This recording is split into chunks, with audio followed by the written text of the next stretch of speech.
नमस्कार दोस्तों। तो आज हम पढ़ेंगे सिविल प्रक्रिया संहिता की धारा 44 सेक्शन 44। जिन स्थानों पर इस संहिता का विस्तार नहीं है वहां के राजस्व न्यायालयों द्वारा पारित डिक्रियों का निष्पादन। Execution of decrees passed by revenue courts in place to which this code does not extend. तो पहले हम धारा 44 के टाइटल को समझ लेते हैं। धारा 44 का टाइटल कहता है जिन स्थानों पर यानी जिन क्षेत्रों पर इस संहिता का विस्तार नहीं है, मतलब यह संहिता जिन स्थानों पर लागू नहीं होती वहां के उन स्थानों के राजस्व न्यायालयों द्वारा पारित डिक्रियों का निष्पादन। तो उन स्थानों के राजस्व न्यायालयों द्वारा जिन पर सिविल प्रक्रिया संहिता के उपबंध लागू नहीं होते वहां के राजस्व न्यायालयों द्वारा पारित डिक्रियों का निष्पादन। तो यह निष्पादन कैसे किया जाएगा और ऐसी डिक्रियों का निष्पादन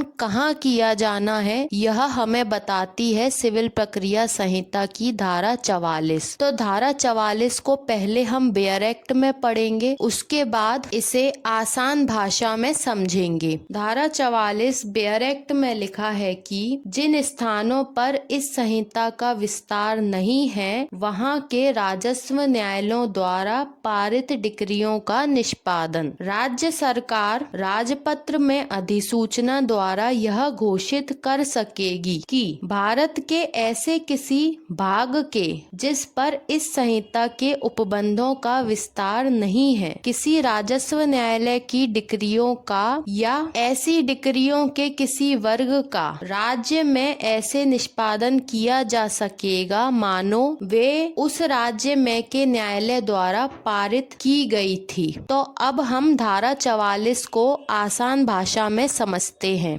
धारा 44 बेयर एक्ट में लिखा है कि जिन स्थानों पर यानी जिन क्षेत्रों पर इस संहिता मतलब सिविल प्रक्रिया संहिता का विस्तार नहीं है वहां के उन क्षेत्रों के उन स्थानों के राजस्व न्यायालयों द्वारा जो डिक्रियां पारित की जाती है उन डिक्रियों का निष्पादन ऐसे क्षेत्रों या स्थानों में जहां पर सिविल प्रक्रिया संहिता लागू होती है कैसे किया जाएगा, यह हमें बताती है सिविल प्रक्रिया संहिता की धारा 44। धारा 44 आगे लिखा हुआ है कि राज्य सरकार यानी भारत के किसी भी राज्य की सरकार क्या करेगी, राजपत्र में अधिसूचना मतलब राजपत्र यानी गजट में। तो हम यह समझते हैं कि गजट क्या होता है। गजट एक प्रकार का पत्र होता है जिसे हम सरकारी पत्र या सरकारी दस्तावेज भी कह सकते हैं। तो इस पत्र के द्वारा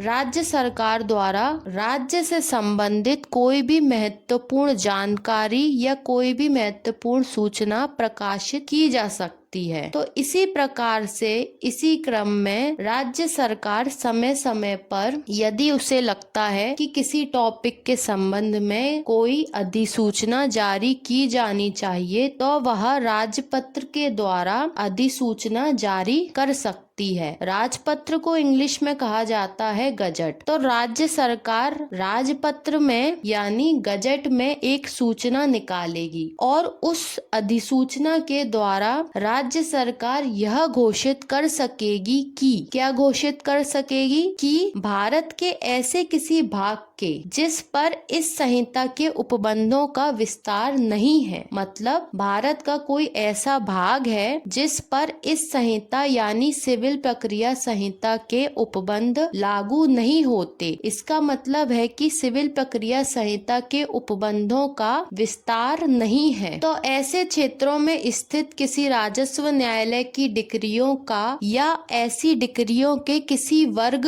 का, तो वर्ग का मतलब होता है बहुत सारी डिक्रियों में से किसी एक डिक्री का राज्य में ऐसे निष्पादन किया जा सकेगा, मतलब कि या तो बहुत सारी डिक्रियों का या फिर बहुत सारी डिक्रियों में से किसी एक डिक्री का भारत के किसी राज्य में ऐसे निष्पादन किया जा सकेगा मानो वे उस राज्य में के न्यायालय द्वारा ही पारित की गई थी, मानो कि वह डिक्री उस राज्य के न्यायालय द्वारा ही पारित की गई थी। परंतु जब उसका निष्पादन ऐसे क्षेत्रों में किया जाएगा जहां पर सिविल प्रक्रिया संहिता लागू है, तो ऐसा माना जाएगा कि वह डिक्री उस राज्य में स्थित किसी न्यायालय के द्वारा ही पारित की गई थी। तो जब भी किसी ऐसे न्यायालय की डिक्री का निष्पादन जिस पर सिविल प्रक्रिया संहिता के प्रावधान लागू नहीं होते, ऐसे न्यायालय की डिक्री का निष्पादन जब भारत के भीतर किया जाता है जहां पर सिविल प्रक्रिया संहिता के प्रावधान लागू होते हैं, तो भारत के ऐसे क्षेत्रों में जब भी ऐसी डिक्री का निष्पादन किया जाएगा तो ऐसा माना जाएगा कि वह डिक्री भारत के किसी न्यायालय के द्वारा ही पारित की गई थी। अब हम धारा 44 को थोड़ा डिटेल में समझ लेते हैं। तो धारा 44 लागू होती है ऐसी डिक्रियों के निष्पादन पर जो विदेशी न्यायालयों के द्वारा पारित की जाती है। तो अब हम यह समझते हैं कि विदेशी न्यायालय क्या होते हैं। तो सिविल प्रक्रिया संहिता के अंतर्गत विदेशी न्यायालयों से तात्पर्य ऐसे क्षेत्रों या ऐसे स्थानों के न्यायालयों से है जिन पर सिविल प्रक्रिया संहिता के प्रावधान लागू नहीं होते, मतलब ऐसे न्यायालय जिन न्यायालयों पर सिविल प्रक्रिया संहिता के प्रावधान लागू नहीं होते उन न्यायालयों को कहा जाता है विदेशी न्यायालय। अतः ऐसे स्थानों पर स्थित राजस्व न्यायालय भी विदेशी न्यायालय कहलाते हैं, क्योंकि ऐसे राजस्व न्यायालयों पर भी सिविल प्रक्रिया संहिता के उपबंध लागू नहीं होते।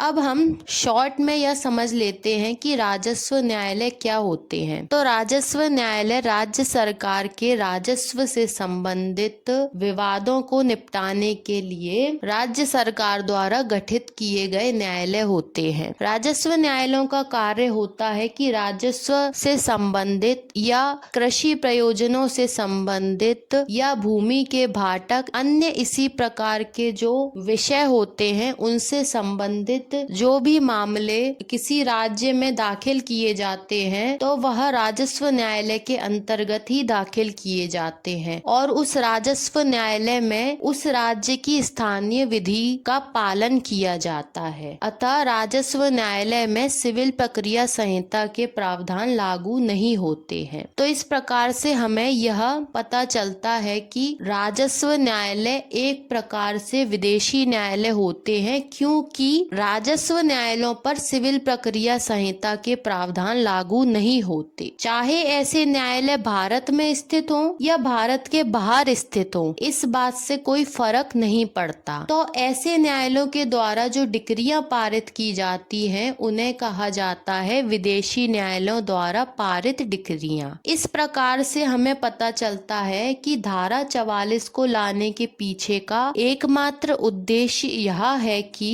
जो डिक्रियां विदेशी न्यायालयों या राजस्व न्यायालयों द्वारा पारित की जाती हैं उन डिक्रियों का निष्पादन भारत के सिविल न्यायालय उसी प्रकार से कर सकेंगे मानो कि ऐसी डिक्रियां भारत के सिविल न्यायालयों द्वारा ही पारित की गई हैं। अब हम समझ लेते हैं कि धारा 44 को लाने के पीछे का क्या उद्देश्य है। तो धारा 44 को लाने के पीछे का एकमात्र उद्देश्य यह था कि जिन स्थानों पर इस संहिता का विस्तार नहीं है या यह माना जाता है कि ऐसे स्थानों पर सिविल प्रक्रिया संहिता लागू नहीं होती, उन स्थानों के राजस्व न्यायालयों द्वारा यदि कोई डिक्री पारित की जाती है तो उस डिक्री का निष्पादन यदि ऐसे क्षेत्रों में किया जाना है जहां पर सिविल प्रक्रिया संहिता लागू होती है तो यह निष्पादन किस प्रकार से किया जाएगा। तो इस सवाल का जवाब देने के लिए धारा 44 को सिविल प्रक्रिया संहिता में शामिल किया गया है। धारा 44 हमें यह बताती है कि ऐसी डिक्रियों का निष्पादन उसी प्रकार से किया जाएगा मानो कि वह डिक्री भारत के किसी सिविल न्यायालय के द्वारा ही पारित की गई थी, भले ही वह डिक्री भारत के बाहर स्थित किसी राजस्व न्यायालय के द्वारा पारित की गई थी और ऐसे न्यायालय पे सिविल प्रक्रिया संहिता के प्रावधान भी लागू नहीं होते थे। पर फिर भी जब उसके निष्पादन की बात आएगी तो उसका निष्पादन उसी प्रकार से किया जाएगा मानो कि वह डिक्री भारत के ही किसी न्यायालय के द्वारा पारित की गई है और उसका निष्पादन भारत के भीतर उसी प्रकार से किया जाएगा जैसे किसी अन्य डिक्री का निष्पादन भारत के भीतर किया जाता है। तो यह थी सिविल प्रक्रिया संहिता की धारा 44। अब मिलते हैं अगले लेक्चर में। धन्यवाद।